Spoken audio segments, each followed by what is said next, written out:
Bonsoir à tous, bienvenue sur la chaîne de CryptNab. On est aujourd'hui le 23 juin 2022, il est 17h41 au moment où je tourne cette vidéo. J'espère que vous allez bien. Avant de commencer, on fait un petit rappel comme d'habitude, un petit like, un petit commentaire. Pareil sur Twitter si vous pouvez, voilà, aller follow la chaîne pour vous montrer voilà, un petit peu de soutien, toute la démarche, etc. pendant ce beau bear market de qualité. Aujourd'hui, on va parler Bitcoin, Ethereum, on va regarder l'order flow.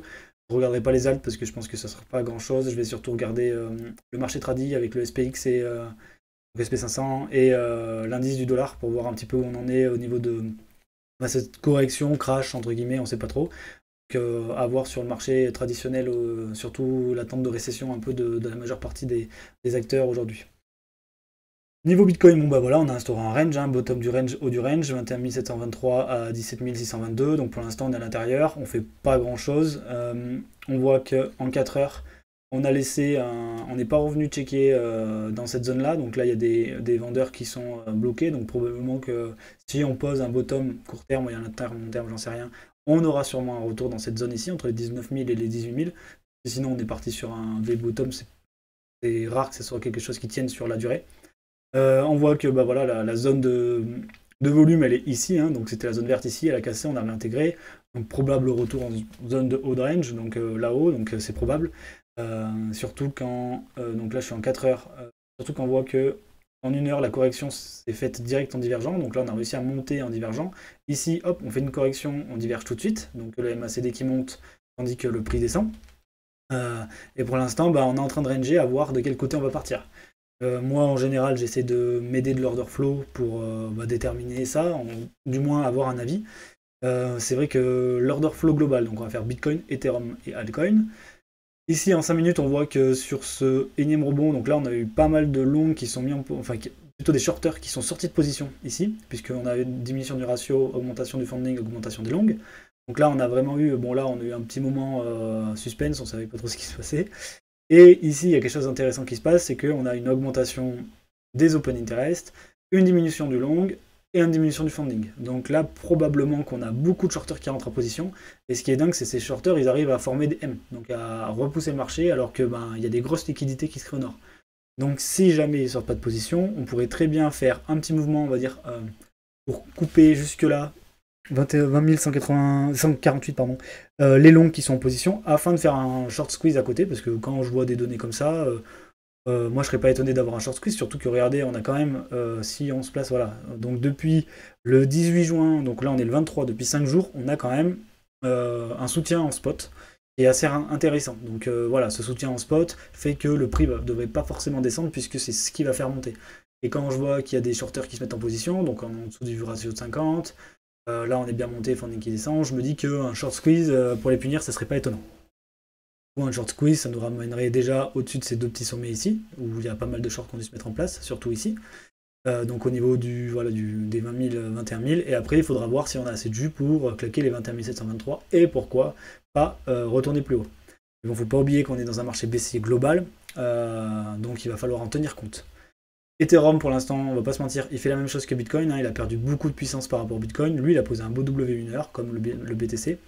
Et là, il est dans la même situation que lui, je pense qu'il suit pas mal Bitcoin, surtout qu'avant, c'était un peu l'order flow d'Ethereum qui était tendu, mais regardez-moi ça là. Regardez-moi cette montée là, avec les US. Là, on est arrivé là, et là, il y a eu énormément de shorters qui sont rentrés en position, on le voit, hein. Crash du long, funding qui va dans le négatif. Bon, après, il y a une liquidation, donc ça peut aussi se justifier, mais c'était avant, donc non. Donc funding qui va dans le négatif, augmentation des open interest, et là le prix du spot n'est pas soutenu comme pour le Bitcoin. Donc voilà, ça peut aussi justifier que le Bitcoin retrace vers le haut pour liquider aussi côté d'Ether. Et en plus, côté des alts, un petit point qui est quand même pas mal négatif, c'est que pour l'instant, on est quand même vachement, on va se mettre en plus court terme, on est en 1 heure là, on est vachement sur le point de cross bullish, et enfin de cross bullish, non, c'est plutôt bearish d'avoir un funding positif, mais voilà, là, on a pas mal de rentrées en position. C'est certainement des shorts, mais là, ce qui m'embête, c'est les derniers là. Les derniers, on dirait qu'il y a un petit peu des longs qui veulent jouer. Donc à voir sur quelle position. On sait bien c'est une position majeure, mais voilà, un funding qui retournerait dans le positif alors qu'on est vraiment proche des bottoms, c'est pas cohérent niveau altcoin, hein. Donc c'est pour ça que je me méfie quand même d'un short squeeze où les gens reviendraient bullish sur un short squeeze en se disant c'est bon, c'était bien le bottom et dégringolade derrière. On va comparer tout ça, cette analyse, avec le marché traditionnel, donc SP500. hop, qu'on va prendre là. Donc là, je suis en 1 heure. Bon, le 1 heure en SP500, voilà, parce que moi, ce que je vois, c'est que ici on a poussé et que là, on a une décroissance du MACD avec un plat. Donc ça veut dire qu'on n'a pas de perte. On a une perte de momentum avec un prix qui bouge pas. Donc en gros, il se passe pas grand-chose. On va se regarder en 4 heures. En 4 heures, on voit que ben voilà, on a un bottom entre guillemets. On a un plus bas, du moins sans divergence, sans rien en 4 heures. Et en daily, hop, pareil. Vous voyez, on a fait un plus bas sur le daily, même plus bas que là-bas. Ouais, on a peut-être une divergence weekly qui est en train de se former, c'est possible. C'est ce qu'on attend de voir, non, même pas. Si potentiellement on en a une ici, là.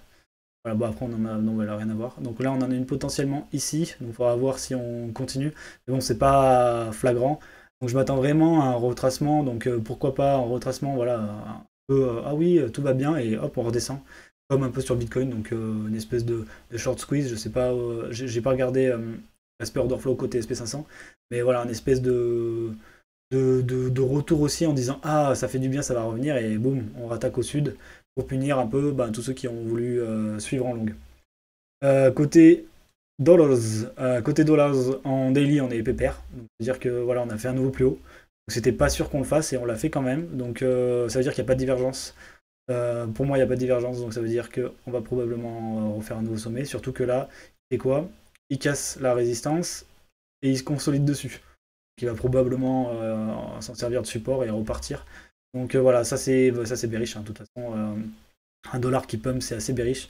En weekly, par contre, on tend à avoir la flemme de monter. Donc potentiellement, on va continuer à pousser côté dollar jusqu'à avoir aussi une divergence daily plus weekly. Et du coup, là, on aura un vrai retracement pour potentiellement un rallye, voilà, un petit rallye, hein, pas forcément les nouveaux, voilà, les nouveaux ATH, etc.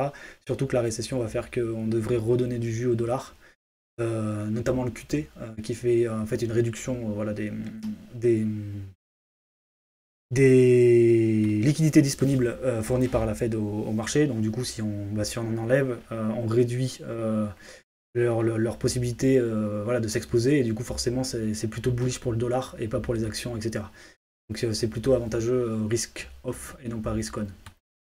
Donc voilà, comme je vous l'ai expliqué, on est plutôt sur en court terme, voilà, il y a potentiellement un tout petit bottom qui se dessine.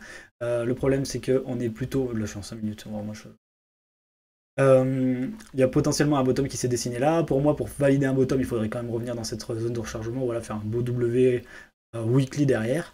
Mais l'order flow montre quand même qu'il y a beaucoup de shorters qui rentrent en position. C'est normal, hein, dès qu'il y a un rebond, on est en tendance baissière, les gens ont envie de shorter. Donc pourquoi pas aussi les punir un petit peu pour leur dire faites pas les malins, et puis repartir parce que les gens refont sur les longues. Voilà, j'espère que cette vidéo vous a plu. C'est une petite vidéo aujourd'hui, 8 minutes. J'ai pas eu le temps de la faire à midi, donc je la fais ce soir. Je vois cette grosse bougie rouge qui va peut-être me donner complètement tort.